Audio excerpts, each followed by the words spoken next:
दोस्तों, वट सावित्री व्रत की कथा। हर सुहागिन महिला अपने पति की रक्षा के लिए ईश्वर से कामना करती है। पति की लंबी आयु की दुआ करने के साथ साथ वह उसकी तरक्की के लिए व्रत रखती है। ऐसे में वट सावित्री व्रत का कथा महत्व और अधिक बढ़ जाता है। ये व्रत हर सुहागिन महिला के लिए खास होता है। वट सावित्री व्रत के दिन सुहागिन पूरे विधि विधान से पूजा करती हैं। इस दौरान कुछ महिलाएं निर्जला व्रत भी रखती हैं। इस दिन वट की पूजा का खास महत्व है। माना जाता है कि इस वृक्ष के पूजा के बिना पूजा अधूरी और व्रत पूरा नहीं होता है। धार्मिक मान्यताओं के अनुसार इसमें ब्रह्मा, विष्णु और महेश तीनों देवों का वास होता है। इसलिए व्रत रखने वाली महिलाओं को तीनों देवों का आशीर्वाद प्राप्त होता है। यह व्रत ज्येष्ठ माह के कृष्ण पक्ष की अमावस्या को पूजा जाता है। इसे वट पूर्णिमा के नाम से भी जाना जाता है।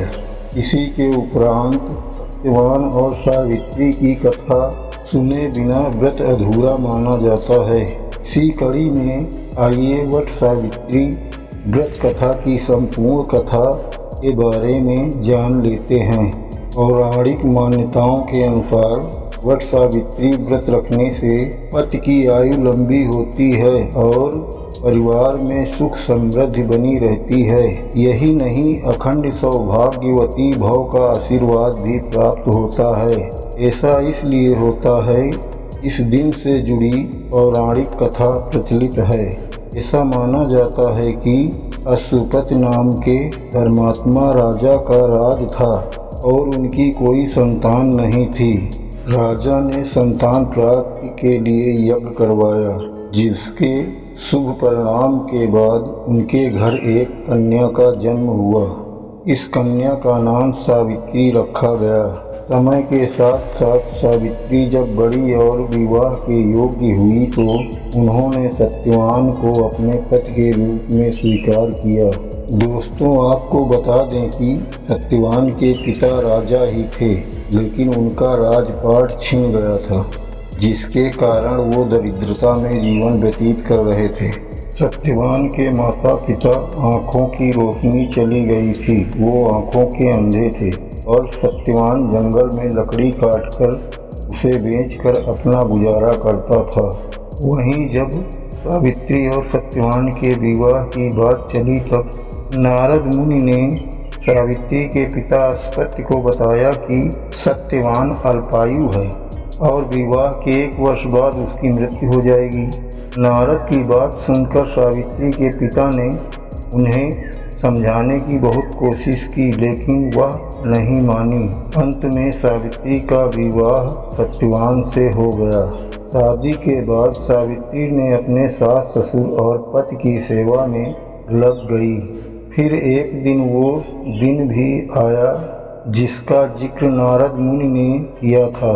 सत्यवान की मृत्यु के दिन सावित्री ने भी सत्यवान के साथ वन को गई। वन में सत्यवान ने जैसे ही लकड़ी काटने के लिए पेड़ पर चढ़ने लगा, उसी दौरान उसके सिर में असहनीय दर्द होने लगा। वह सावित्री के गोद में सिर रखकर लेट गया।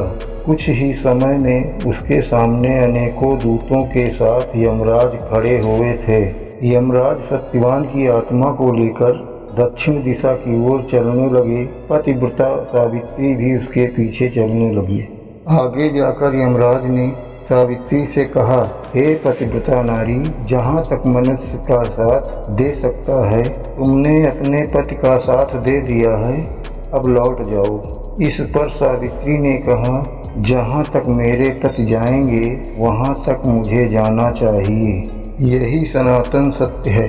यमराज सावित्री के वाणी सुनकर प्रसन्न हुए और उनसे 3 वरदान मांगने को कहा। यमराज की बात का उत्तर देते हुए सावित्री ने कहा, मेरे सास ससुर अंधे हैं, उन्हें नेत्र ज्योति दें। यमराज ने कहा तथास्तु कहकर उसे लौट जाने के लिए कहा और आगे बढ़ने लगे, किंतु सावित्री यमराज के पीछे चलती रही। यमराज ने प्रसन्न होकर पुनः वरदान मांगने को कहा। सावित्री ने फिर से दूसरा वरदान मांगा, मेरे सास ससुर का खोया हुआ राज वापस मिल जाए।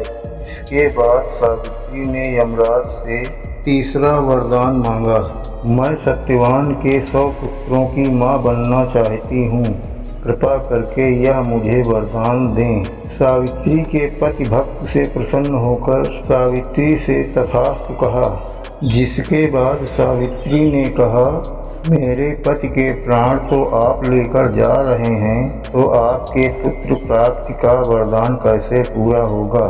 तब यमदेव ने हार मानकर सत्यवान की जीवात्मा को अपने पास से मुक्त कर दिया। सावित्री पुनः लौटी तो उसी वट वृक्ष के नीचे पड़े सत्यवान के मृत शरीर में जीव का संचार हो रहा था। कुछ देर में सत्यवान उठकर बैठ गया।